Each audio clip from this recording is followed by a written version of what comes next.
विद्यार्थी मित्रांनो, आज आपण इयत्ता तिसरीच्या बालभारतीच्या पाठ्यपुस्तकातील 6वा पाठ जी कविता आहे, हिक्के होक्के मरांग उरसकाट ही पाहणार आहोत. बाळांनो, हे शब्द थोडेसे नवीन आहेत, तुम्हाला वेगळे वाटतील, पण खरं तर ही एक भाषा आहे. त्या भाषेचं नाव आहे गोंडी. चंद्रपूर आणि गडचिरोली या 2 जिल्ह्यामध्ये जे आदिवासी बांधव राहतात ते गोंडी भाषा बोलत असतात. आपण याआधी रशीद आणि पारू या दोघांची लिहिण्याची पद्धती पाहिली होती. कोकणी भाषेमध्ये रशीदनं काही मजकूर लिहिला होता आणि आपण त्यावेळी पाहिलं होतं की आपल्या राज्यामध्ये अनेक बोलीभाषा आहेत. वेगवेगळ्या ठिकाणी वेगवेगळ्या भाषा बोलल्या जातात. ती भाषा मराठीच आहे, पण त्याची बोलण्याची पद्धत वेगळी आहे, ती झाली बोलीभाषा. आणि आदिवासी लोकांची गोंडी नावाची भाषा आहे आणि त्या भाषेमधली ही एक कविता आहे, हिक्के होक्के मरांग उरसकाट. हिक्के या शब्दाचा अर्थ आहे इकडे. हिक्के म्हणजे इकडे. होक्के या शब्दाचा अर्थ आहे तिकडे. मरांग म्हणजे झाडे आणि उरसकाट म्हणजे लावूया. इकडे तिकडे झाडे लावूया असा याचा अर्थ होतो. हिक्के होक्के मरांग उरसकाट म्हणजे इकडे तिकडे झाडे लावूया. हे गोंडी या भाषेमधलं गाणं आहे. चला तर आधी हे गाणं समजावून घेऊया. मरांगे मरांग उरसकाट. उरसकाट म्हणजे लावूया हे आपण पाहिलेलं आहे. मरांगे मरांग आपण पाहिलं. मरांग म्हणजे झाडे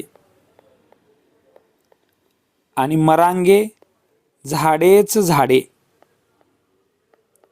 झाडेच झाडे लावूया.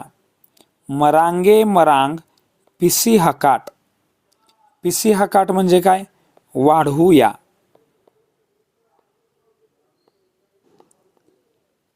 मरांगे मरांग पिसी हकाट म्हणजे काय? झाडेच झाडे लावूया. झाडेच झाडे वाढवूया. मरांगे म्हणजे झाडेच आणि मरांग म्हणजे झाडे. झाडेच झाडे लावूया. झाडेच झाडे वाढवूया म्हणजेच काय? मरांगे मरांग उरसकाट मरांगे मरांग पिसी हकाट. त्यानंतर पुढची ओळ येते, हिक्के मरांग होक्के मरांग. मरांग म्हणजे झाड, मग हिक्के म्हणजे इकडे. हिक्के म्हणजे इकडे पाहिलेलं आहे आपण. मरांग मरांग म्हणजे झाडे. होक्के होक्के म्हणजे तिकडे.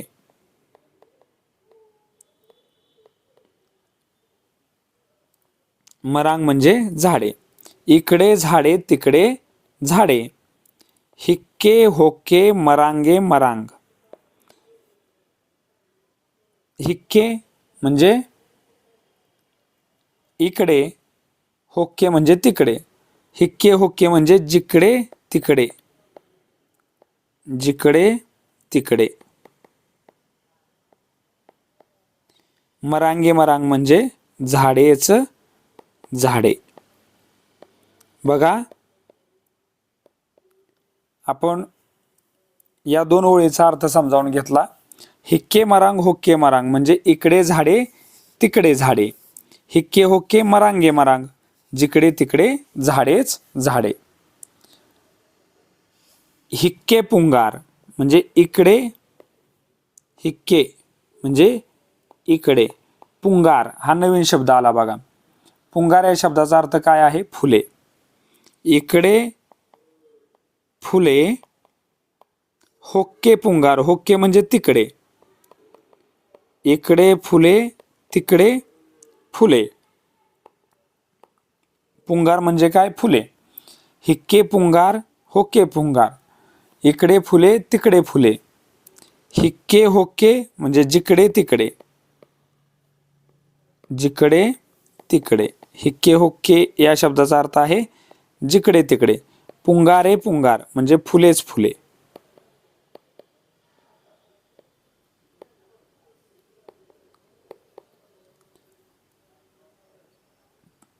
हिक्के कायांग, होक्के कायांग. आता हिक्के आणि होक्के या शब्दाचा अर्थ आपण समजावून घेतलेला आहे. हिक्के म्हणजे इकडे आणि होक्के म्हणजे तिकडे. आता कायांग या शब्दाचा अर्थ काय आहे? तर कायांग या शब्दाचा अर्थ आहे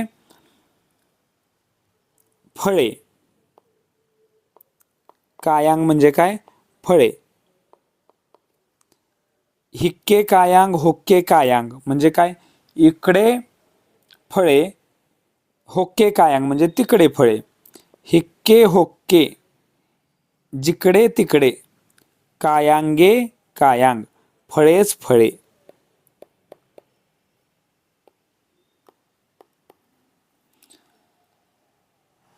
त्यानंतर मरांगे मरांग उरसकाट म्हणजे काय?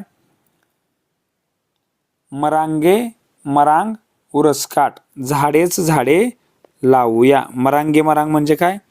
झाडेच झाडे. उरसकाट लावूया. कायांगे कायांग पुटी हकाट. कायांगे कायांग म्हणजे काय? फळेच फळे. पुटी हाकाट नवीन शब्द आलेला आहे. पुटी हाकाट. पुटी हाकाट म्हणजे मिळवूया. मरांगे मरांग उरसकाट, कायांगे कायांग पुटी हाकाट म्हणजे झाडेच झाडे लावूया, फळेच फळे मिळवूया. उरसतांग मरांग पिसी हकाट. पिसी हकाट म्हणजे आपण पाहिलेला आहे वाढवूया. या आधी शब्द पाहिला आहे आपण. उरसतांग. उरसतांग म्हणजे काय? तर लावली. उरसतांग या शब्दाचा अर्थ आहे लावली. मरांग. मरांग म्हणजे झाडे. लावली झाडे वाढवूया. मरांगणा गेळा किया काट. मरांगणा. मरांगणा म्हणजे झाडी. झाडी. गेळा. गेळा म्हणजे काय? जंगल. किया काट. किया काट म्हणजे काय? करूया. बघा ही कविता, त्याचा अर्थ आपण समजावून घेतला. कवितेचं नाव आहे हिक्के होक्के मरांग उरसकाट म्हणजे इकडे तिकडे झाडे लावूया. इकडे तिकडे झाडे लावूया. आणि याचाच मराठी अर्थ पुढे दिलेला आहे. झाडेच झाडे लावूया, झाडेच झाडे वाढवूया. आपण खूप झाडं लावूया, खूप झाडं वाढवूया. इकडे झाडे तिकडे झाडे, जिकडे तिकडे झाडेच झाडे. इकडे फुले तिकडे फुले, जिकडे तिकडे फुलेच फुले. इकडे फळे तिकडे फळे, जिकडे तिकडे फळेच फळे. झाडेच झाडे लावूया, फळेच फळे मिळवूया. लावली झाडे वाढवूया, झाडी जंगल करूया. असा हा माडिया गोंड या भाषेतील ही कविता आहे. हिक्के होक्के मरांग उरसकाट. आणि यामध्ये छान 2 चित्र दिलेले आहेत. मुलं झाडं लावताना आपल्याला दिसत आहेत.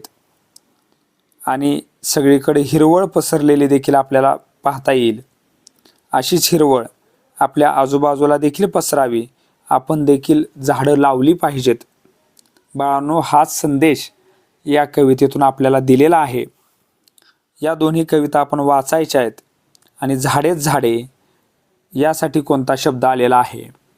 झाडी जंगल याच्यासाठी कोणता शब्द आलेला आहे?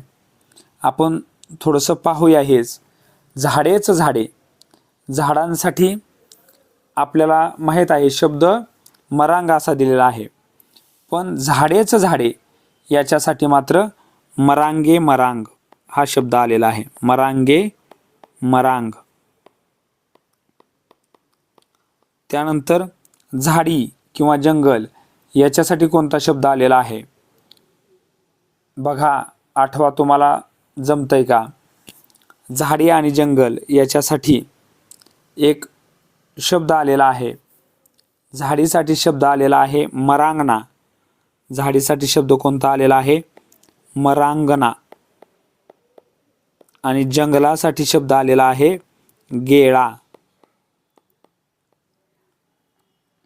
मिळवूया याच्यासाठी कोणता शब्द आलेला आहे? तर मिळवूया याच्यासाठी शब्द आलेला आहे पुटी हकाट. पुटी हकाट.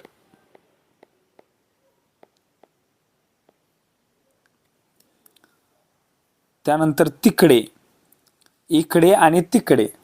तर तिकडे याच्यासाठी शब्द आलेला आहे होक्के. आणि इकडेसाठी शब्द आहे हिक्के. लक्षात ठेवा. त्यानंतर फुलेच फुले, फुलांसाठी शब्द आहे पुंगार. आणि फुलेच फुले म्हणजे काय? पुंगारे पुंगार.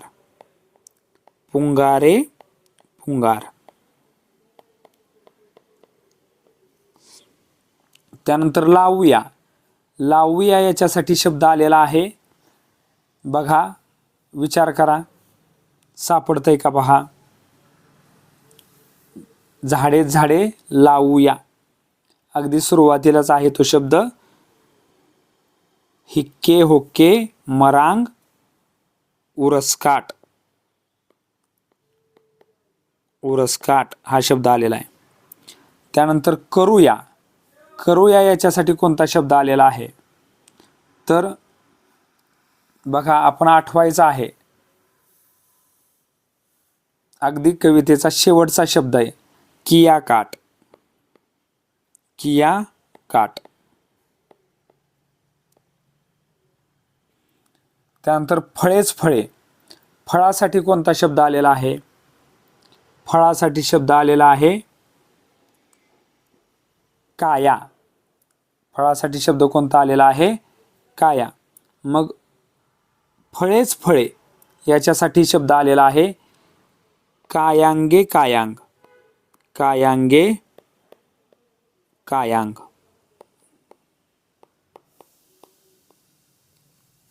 वाढवूया, वाढवण्यासाठी कोणता शब्द आलेला आहे? बघा, वाढवणे. तर त्यासाठी शब्द आलेला आहे पिसी हकाट.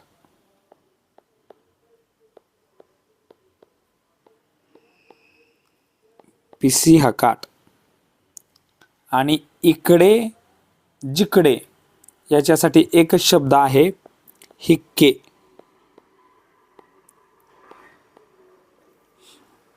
अशा पद्धतीनं आपण काही शब्द गोंडी भाषेतले शिकलेलो आहोत. तुमच्या परिसरातील झाडांची नावं माहीत करून घ्या. फुलांची झाडं, वेली यांची यादी तयार करा. उदाहरणार्थ झाडाचं नाव आहे गुलाब, वेल मोगरा आहे, मधुमालती आहे, बोगनवेल आहे. अशीच तुमच्या परिसरामध्ये असलेली झाडांची नावं, फुलांची झाडं आणि वेली याची एक यादी तुम्ही तुमच्या आईवडिलांबरोबर, तुमच्या घरातल्या मोठ्या माणसांबरोबर चर्चा करून एक फुलांच्या झाडांची यादी आणि वेलींची यादी तुम्ही तयार करू शकता. तुमच्या अभ्यासाला माझ्या खूप खूप शुभेच्छा. धन्यवाद.